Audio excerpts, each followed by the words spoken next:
Chers frères et sœurs, membres de l'Église catholique libérale d'Afrique, et vous les sympathisants réunis dans le forum La Lumière dans le christianisme ou la vraie foi catholique, nous vous saluons au nom de notre Seigneur et Maître Jésus-Christ.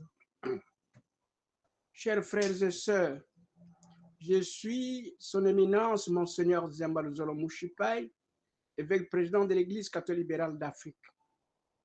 Je viens ici pour vous saluer tous et vous parler de l'Église catholique libérale d'Afrique.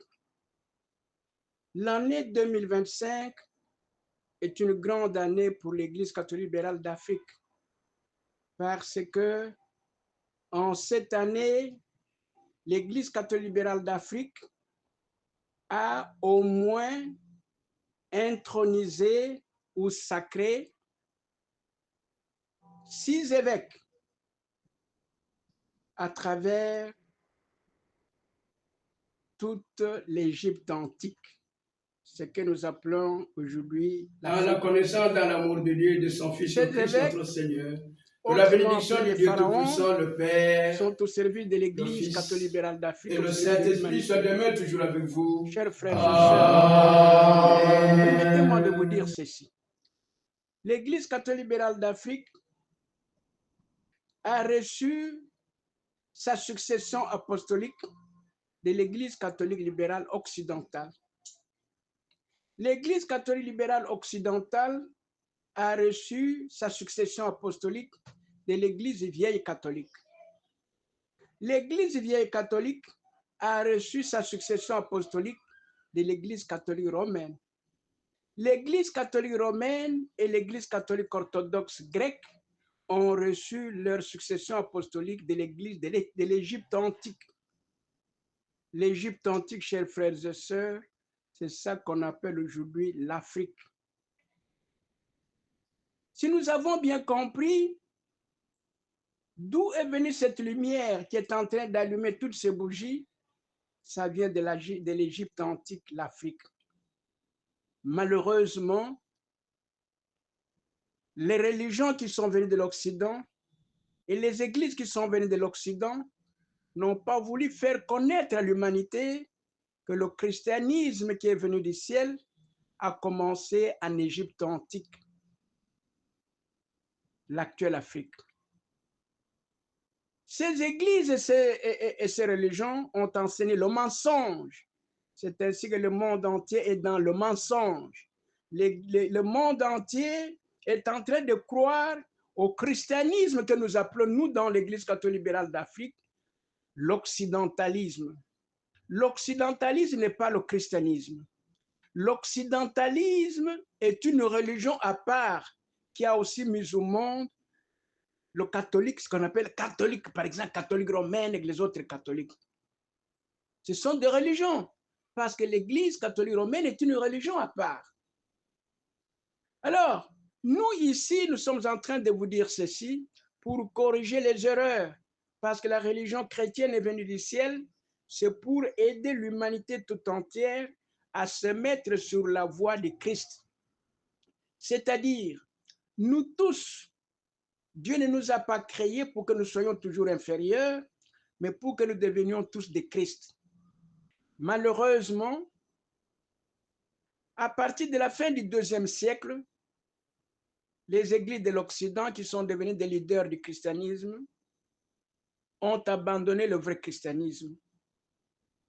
Ils ont inventé leur christianisme de Jésus de Nazareth, le christianisme qui est venu des Juifs, alors que les Juifs ne connaissaient pas le christianisme. Le christianisme, nous enseignons toujours aux gens que c'est depuis que le monde existe. Ce n'est pas notre Seigneur Jésus-Christ qui a amené le christianisme. Les églises de l'Occident vont vous parler Jésus de Nazareth, qui est né au 1er siècle, c'est lui qui a amené le christianisme. Cela est faux et archi faux. Le christianisme est venu du ciel. Tout de suite après la religion du Saint-Esprit, parce que la toute première religion que Dieu a donnée sur terre pour les humains et toutes les créatures de la terre, c'est la religion du Saint-Esprit. Nous vous l'avons toujours dit. Dans cette religion du Saint-Esprit, les ministres étaient des femmes. Ce sont elles qui étaient des diacres, des prêtres, des évêques, ou on les appelle encore les pharaons. Quand ce cycle est terminé, Dieu ne nous a pas laissés sans religion. C'est-à-dire, ceux qui n'ont pas réussi d'aller au ciel à cette époque, c'est vous et nous tous peut-être. Dieu a tout fait pour que nous aussi nous puissions connaître la voie. C'est ainsi qu'il a fait venir de la terre le prophète Enoch. Le prophète Enoch n'est pas n'importe qui. C'est vrai, c'est un Égyptien comme toi, comme moi, mais il avait une grande spiritualité. Sa spiritualité a fait qu'il soit l'hôte du ciel plusieurs fois. C'est-à-dire qu'il a visité le ciel plusieurs fois sans avoir abandonné son corps physique. C'est-à-dire, avant de mourir, il a visité le ciel plusieurs fois. C'est au ciel qu'on lui a donné le pouvoir christique, qu'on appelle la religion chrétienne. On lui a donné le pouvoir catholique. Ça signifie être diacre, prêtre et évêque. C'est ça qu'on appelle le catholicisme. Ce n'est pas notre Seigneur Jésus-Christ qui est venu avec cela. Le Seigneur Jésus-Christ est un enfant comme tous les autres enfants. Avant Jésus-Christ, il y a eu plusieurs autres Christ. Parmi ceux-là, nous voyons le Christ et Horus, avec sa mère Isis, etc., etc. Avant eux, il y a eu beaucoup d'autres Christ, chers frères et sœurs. Ce sont ceux-là que vous êtes en train de lire dans l'Apocalypse. Ce sont ceux-là que vous lisez dans la vision d'Ézéchiel, la vision d'Isaïe. Le prophète Enoch, c'est lui qui a amené le christianisme sur terre. Ce n'est pas Jésus de Nazareth. À l'époque où le christianisme est descendu sur terre, il n'y avait pas deux races. Il y avait une seule race, la race noire. Il n'y avait pas deux continents, il n'y avait que l'Égypte antique que nous appelons aujourd'hui l'Afrique. Dieu n'a pas donné 2, 3, 4 religions. Il a donné une seule religion. C'est cette religion qu'on appelle le christianisme. Le vrai christianisme, ce n'est pas le christianisme qui nous vient de l'Occident. Le vrai christianisme, parce que le christianisme qui vient de l'Occident, eux-mêmes ils disent qu'il vient de Nazareth, il vient des Juifs.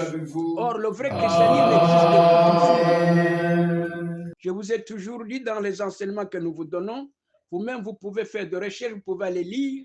Il y a un ancien évêque catholique romain au nom de Saint-Augustin au Moyen-Âge. Cet évêque, il était très intelligent et il était aussi spirituel. Il avait écrit un livre pour montrer à la papauté de Rome, pour montrer à tous ceux qui vivent dans l'église de Rome que le christianisme, ce n'est pas eux qui l'ont commencé. Le catholicisme, ce n'est pas eux qui ont commencé. Saint Augustin a bien dit que le christianisme existe depuis que le monde existe. Le catholicisme existe depuis que le monde existe. Pour cette raison, Saint Augustin a été mis en prison, c'est-à-dire à la résidence surveillée, d'où il est mort sans plus rien écrire. Pour vous faire voir que la religion chrétienne véritable est venue de l'Égypte antique, ce n'est pas venu de Rome, ce n'est pas venu de Nazareth.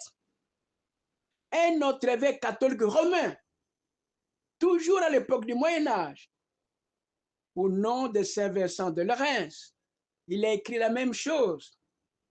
Il a écrit un livre, parce qu'à cette époque, l'Église de Rome et tous les Romains, les Occidentaux, ils croyaient que ce sont eux qui sont les mandataires de la religion chrétienne. Ce sont eux seulement qui devaient être des catholiques. C'est pour cette raison-là que vous entendez, la manipulation a fait que beaucoup de gens, quand ils se disent « je suis catholique », dites-moi, tu es quel catholique? Quelle branche catholique tu es? Celui qui ne dit pas dans laquelle branche catholique il est manipulateur. Et il est manipulé aussi. Saint Vincent de Lérins a écrit à la papauté, à tous ceux qui suivent l'Église catholique romaine, à l'époque-là, depuis le Moyen-Âge, que ce que vous appelez catholique, c'est ce qui existe depuis toujours. C'est la vérité. Si vous vous dites catholique et vous ne mettez pas la vérité là-dedans, nous ne voyons pas encore que vous êtes catholique. Ces écrits-là aussi lui ont coûté la prison. Ça lui a coûté la prison. Il a été en résidence surveillée, d'où il est mort. Ils sont nombreux, ceux qui ont dit la vérité. Et aujourd'hui, nous sommes arrivés à l'ère du Verseau, chers frères et sœurs. Beaucoup d'entre vous pensent que nous sommes en train de vous amener dans l'ignorance ou dans les mensonges. Le 24 mai 2024, un autre blanc célèbre, le président Poutine de la Russie, a sorti l'image pour dire que Jésus était noir. Avant que le pape François Ier meure, Poutine a dit cela. Le pape François ne s'est pas mis debout pour dire non, c'est faux, il n'est pas noir, il est de Nazareth. Aucun pape, aucun évêque, aucun cardinal, aucun membre de l'Église catholique romaine, aucun membre de l'Église catholique orthodoxe, aucun membre des églises de l'Occident s'est mis debout pour dire non, Poutine a menti. Que dit-on en français? Celui qui ne dit mot, il consent. C'est vrai, ce que Poutine a dit, mais il y a aussi beaucoup d'erreurs, beaucoup de mensonges, pas de mensonges, de l'ignorance dans ce que le président Poutine a dit. Parce qu'il a présenté Jésus sur la croix. Jésus le Christ, le véritable, parce qu'on l'appelle Jésus Christ. On a traduit les hiéroglyphes, les premières lettres de l'humanité, hiéroglyphes. On a traduit le nom de Jésus. Il s'appelait Jésus Christ. Il n'est jamais mort. Pourquoi? Parce que quand vous devenez Christ, Christ là-bas, Christou, ce n'est pas le nom de quelqu'un. C'est un niveau spirituel. Quelqu'un qui atteint ce niveau, c'est-à-dire qu'il n'a plus de péché. Quand quelqu'un n'a plus de péché, il ne peut plus jamais mourir. Il ne peut plus jamais souffrir. Il ne peut plus rester dans ce monde éternellement. Il doit aller dans le monde éternel. Pas seulement le président Poutine. Il y a un ministre du président Trump, Elon Musk. On semble dire qu'il est le plus grand riche, il est le milliardaire. Il a dit, ça se trouve dans YouTube, que nous les Blancs, nous avons la documentation pour dire que réellement, Jésus-Christ était noir. Il n'y a personne qui s'est mis debout. Le nouveau pape, il connaît ça, il voit ça, il n'a pas dit ça. Aucun cardinal n'a dit le contraire. Aucun évêque n'a dit le contraire. Voyez combien il montre que ce qu'ils nous ont enseigné est faux. Et réellement, c'est faux. Leur Jésus de Nazareth, leur christianisme qui est venu au 1er siècle de Nazareth, c'est un faux christianisme, chers frères et sœurs. Comme tout doit partir de l'Égypte antique, l'actuelle Afrique, c'est ainsi que Dieu nous a donné l'occasion de sortir l'Église catholique libérale d'Afrique pour que nous puissions continuer la mission réelle de la vérité. Dans la connaissance de l'amour de Dieu et de son Fils le Christ notre Seigneur, que la bénédiction du Dieu Tout-Puissant, le Père, nous disons le Fils que et le Saint-Esprit les soient églises de l'Occident se sont basées sur le christianisme véritable pour inventer aussi leur propre christianisme. C'est ainsi qu'ils ont gardé 35% de vérité dans le christianisme qu'ils enseignent et les 65%, c'est leur énormité. Chers frères et sœurs, nous sommes arrivés à l'ère du Verseau. Et nous bénissons Dieu aujourd'hui parce que l'Église catholique libérale d'Afrique compte maintenant 7 évêques, c'est-à-dire 7 pharaons. Ils ont la grande connaissance spirituelle qui peut nous conduire vers la vraie foi catholique, la vraie voie du christianisme. Le monde entier doit recevoir les enseignements. Ce n'est pas d'une façon obligatoire, parce que la vérité, on ne l'enseigne pas de force. On propose l'enseignement. Ce qui est vrai, on le propose. Nous proposons cet enseignement et nous voulons que le monde entier puisse retourner sur le vrai christianisme pour que nous tous nous puissions connaître la voie du Christ, pour que nous tous nous devenions des Christ, parce que c'est l'objectif pour lequel nous sommes créés. Pour cette raison, il doit y avoir les gens qui doivent enseigner. C'est ainsi que l'Église catholique libérale d'Afrique avec une grande base au niveau de l'Égypte antique. L'Afrique aujourd'hui a formé, a créé une base mystico-spirituelle à partir de laquelle le vrai christianisme doit rayonner dans le monde. Nous avons besoin de vos prières. C'est ainsi que nous avons déjà des représentants en Australie. Nous avons des représentants à l'Union européenne. Nous avons des représentants aux États-Unis. Nous avons presque les représentants dans le monde entier et surtout avec la voix des réseaux sociaux, nous pouvons dire que nous sommes partout dans le monde. Non pas pour faire la colonisation comme ceux qui sont venus avec l'esprit de colonisation, ce n'est pas pour faire l'esclavage comme ceux qui sont venus avec le christianisme de l'esclavage, ce n'est pas pour faire la colonisation, ce n'est pas pour coloniser ceux qui sont venus avec l'esprit de colonisation, ce n'est pas amener la séparation comme ceux qui ont amené l'esprit de séparation pour régner, car tout cela fait partie du péché contre le Saint-Esprit. Mais l'Église catholique libérale d'Afrique, les évêques de l'Église catholique libérale d'Afrique sont là pour enseigner la vérité et que cette vérité puisse nous amener à l'état christique, parce que le Maître nous a dit, quand vous connaîtrez la vérité vous affranchira. Elle va nous affranchir comment? Elle va nous affranchir pour que nous tous les humains, nous puissions devenir des Christ. Parce que Dieu nous a créés en son image et nous devons retourner dans la vie réelle qu'on appelle la vie éternelle. Pour terminer, chers frères et sœurs, comme je vous ai dit que l'année 2025, c'est une grande année pour l'Église catholique libérale d'Afrique, ceux qui reçoivent ces messages, qu'ils prient Dieu pour nous, de manière que notre mission évangélique soit une mission réelle, soit une mission positive, soit une mission qui entre dans le cœur de tout homme, pour que nous tous nous puissions connaître le vrai christianisme. Encore une fois de plus, que Dieu nous bénisse tous. Moi, votre frère, Monseigneur Zembalo Zolo Mouchipaï, évêque président de l'Église catholique libérale d'Afrique. Merci.